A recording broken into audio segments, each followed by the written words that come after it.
Kalau kata Bang Al, tanaman anggur saya jenis tran perlu cek. Oh iya yang kemarin, itu tapi masih belum ini loh, belum valid loh.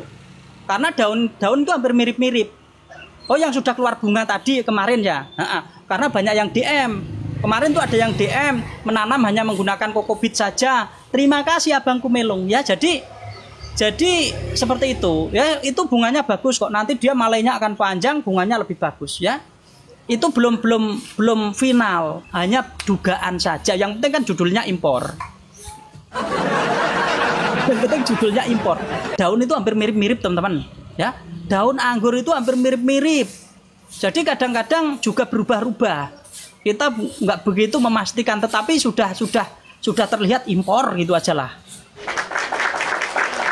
Ya, karena daun anggur itu kadang-kadang bisa berubah, terus seperti kadang-kadang juga 5 jari, kadang-kadang pokoknya berubah-ubah. Apalagi kita dengan cara yaitu kirim video dan foto, itu kita harus mencari daun yang mirip semuanya, yang rata-rata. Daun satu pohon itu kita cari yang umumnya ya. Kita cari yang umumnya. Oh, modelnya umumnya seperti ini. Nah, itu kita ambil. Ya. Kalau kita hanya satu tersier dilihat, oh seperti ini, itu nggak bisa, harus ada perbandingan lagi. Di satu pohon itu harus ada perbandingan lagi. Karena satu pohon aja kadang-kadang berbeda-beda kan, seperti itu. Tapi perkiraan saya di situ.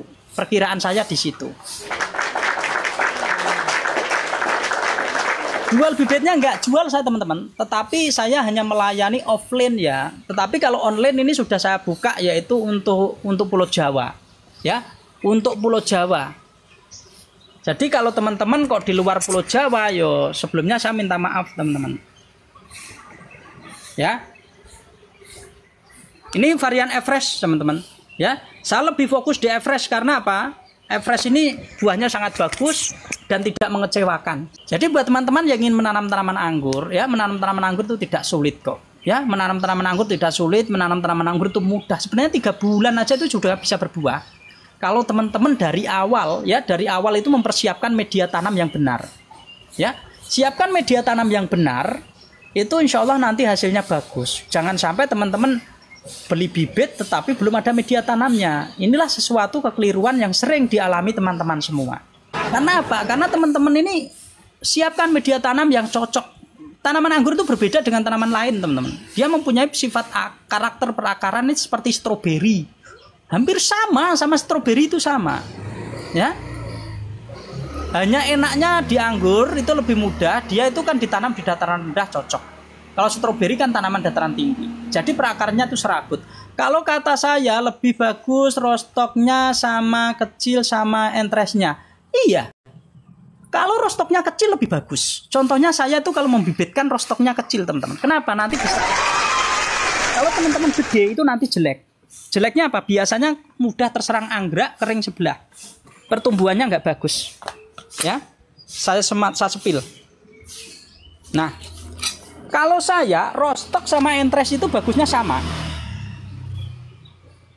Nanti ini ngikut besar sejajar. Jadi tidak ada kering sebelah, tidak ada. Nah, contohnya kalau sudah ditanam seperti ini. Nah, ini graftingan teman-teman. Ini graftingan di sini. Sama. Ya, hasilnya sama. Bagus. Berbeda ketika teman-teman itu rostoknya besar, nanti biasanya di sini kering. Di sini itu kering. Kalau di sini kering, ini rawan sekali tanaman anggur teman-teman tidak bisa bertahan lama. Nanti kadang-kadang terus mati, terus membusuk dan sebagainya. Apalagi ketika teman-teman menggunakan media tanam yaitu menggunakan media tanam kohe kambing. Ya, biasanya kalau saya untuk mengatasi rostok yang besar-besar kering itu, ini langsung saya timbun segini. Saya timbun segini, wes rostoknya saya pendem biar keluar akar dari entres. Seperti itu. Saya itu rata-rata seperti itu semua teman-teman, karena hasilnya lebih bagus. No. Sama, ya. Jadi nggak ada bekas sambungannya. Ya. Nah, ini sama. Ini graftingan di sini, ini rostok lokal, ini graftingan di sini, udah. Jadi hasilnya lebih bagus, ya. ketika kita menggunakan rostok besar, seandainya rostok besar seperti ini ya, rostok besar ya, kita di sini nanti ini kering sebelah ya, seperti itu.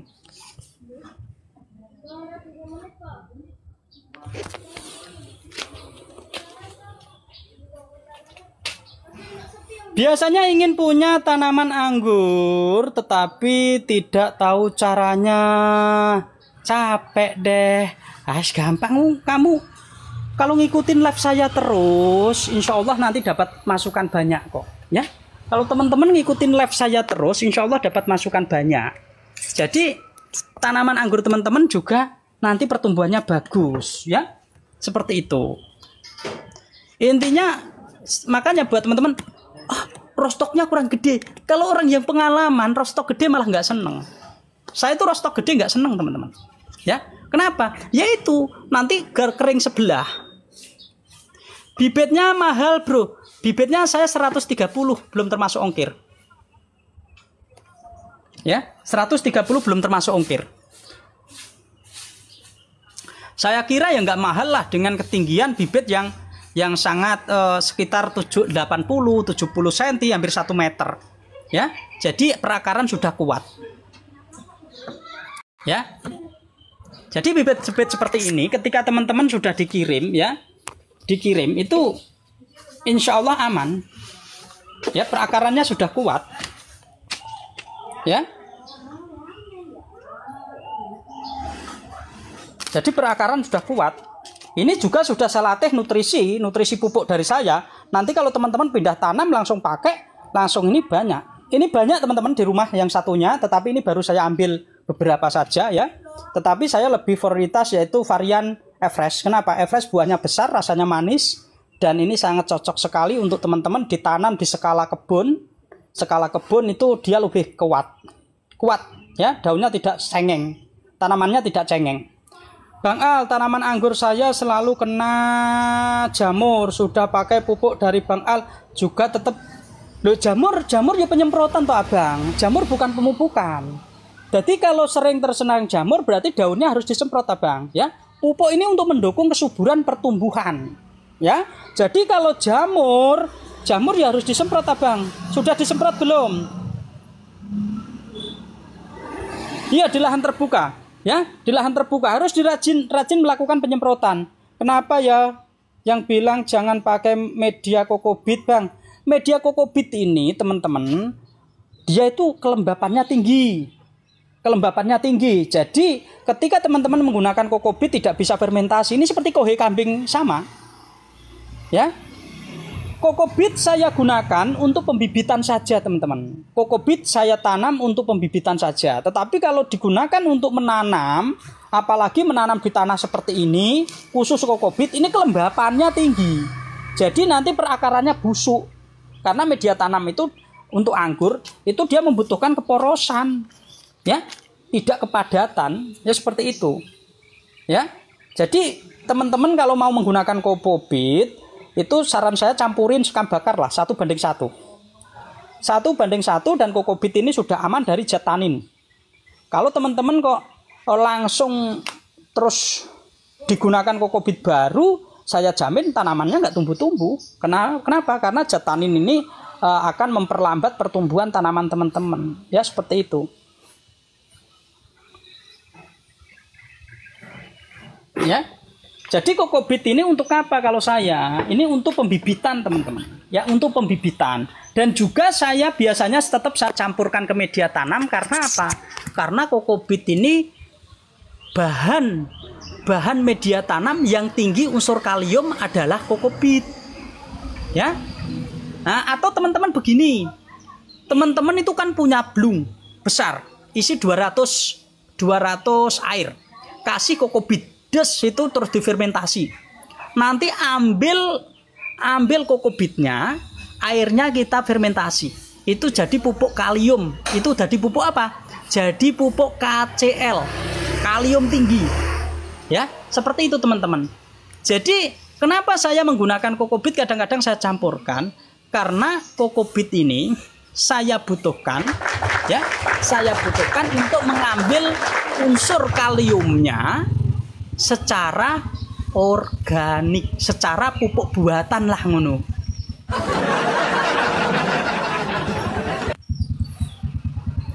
Rostoku nggak besar itu Om. Gamba itu gitu. Malah rostok itu nggak saya rekomendasikan besar-besar ya. Kalau rostok besar aku malah nggak bagus ya. Bagusan rostok kecil. Selamat Hari Raya Idul Fitri, minal aidin wal faizin, mohon maaf lahir dan batin.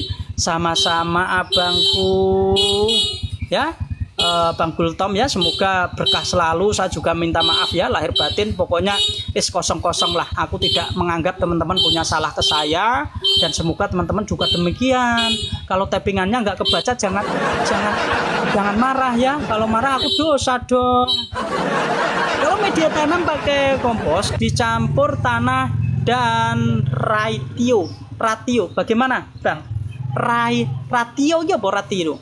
Ratio itu apa Bang? Ya maaf ya, tidak semuanya ilmu bisa saya ketahui. Wawasan saya kadang-kadang juga pendek. Ratio itu apa? Ratio. Anggurku kok kecil Mas? Bibitnya atau buahnya? Oh, perbandingan rasio perbandingan. Oh. Ya, perbandingan 1:1 kompos sama tadi kompos. Kompos dicampur tanah dengan ojo ya. Ini kalau kompos dicampur tanah, ini nanti 3 bulan sudah padat. Media tanam sudah padat, nggak cocok untuk anggur. Harus ada sekam bakarnya. Ya, harus ada sekam bakarnya, Abang. Jadi, kalau kompos ketemu tanah, teman-teman. Kompos ketemu tanah ini, nanti media tanam teman-teman belum ada 1 tahun sudah padat. Biasanya pertumbuhan tanaman juga subur di awal, nanti setelah itu setak. Atau tanaman setak dulu sulit subur. Kenapa? Karena di sini kurang poros. Poros awal-awal, tetapi setelah itu nanti dia akan madet. Ya. Saran saya tetap harus masuk sekam bakar, wajib. Anggur wajib sekam bakar. Kenapa? Sekam bakar ini mengandung unsur kalsium, teman-teman. Kalsium ini sangat dibutuhkan tanaman, juga dibutuhkan untuk menjaga pH tanah. Kalau untuk naikkan pH tanah pakai gimana Bang? Pakai koh apa? Koh itu apa? Pakai koh itu apa? Ya, kalau mau naikkan pH tanah teman-teman bisa gunakan kalau yang murah memang ora iso naikkan, masa pakai kohe malah nggak karu-karuan. Kohe itu cenderung asam, dia malah turun. Kalium, jangan kalsium. Kalsium beda lagi ya teman-teman ya. Kalau kalsium itu teman-teman bisa dapat dari boron, bisa dapat dari kalnit, bisa dapat dari CNG, banyak sekali kalsium nitrat. Kalau yang murah itu kapur dolomit, itu bisa. Ya, kalau kalium teman-teman bisa KNO3 putih, kalnitra, banyak sekali itu. Pakai dolomit bisa, yang paling murah itu, tetapi dolomit itu cara kerjanya lambat. Ya, cara kerjanya lambat. Hari ini kita berikan, nanti proses untuk penyerapan dan kalsiumnya naik, kita serap tanaman itu 1 minggu. Seperti itu. Tapi kalau teman-teman skala kebun gede-gedean, ya mending dolomit aja gak apa-apa lah. Ya, kalau teman-teman sudah skala kebun banyak, nanti kalau menggunakan kalnit kan mumet sampean. Kalnitnya mahal, gitu kan. Jadi kita cara efektifnya gitu loh, ya. Kalau teman-teman kok di tabulan pot menggunakan dolomit, media tanamnya nanti padat malah. Ya seperti itu. Jadi kita gunakan itu ini loh ya, pupuk-pupuk itu kalau untuk skala kebun mainnya begini, hanya unsurnya kan sama. Ya, nitrogen gini, kalsium gini, racikan gini, seperti itu. Daun anggur bolong-bolong disemprot pakai apa Bang? Daun anggur bolong-bolong dimakan hama. Berarti kalau teman-teman nantinya tidak dimakan hama, yaitu gunakan penyemprotan insektisida. Ya, insektisida teman-teman bisa gunakan Demolis, juga bisa. Kalau garam gimana? Garam ini beda lagi. Teman-teman ya. Kalau kebanyakan nanti malah mati tanamannya. Garam ini seperti magnesium, seperti magnes, ya. Seperti itu. Jadi teman-teman unsur hara kalau teman-teman gunakan tuh bisa beda-beda ya. Kalau nggak hati-hati nanti malah tanamannya mati.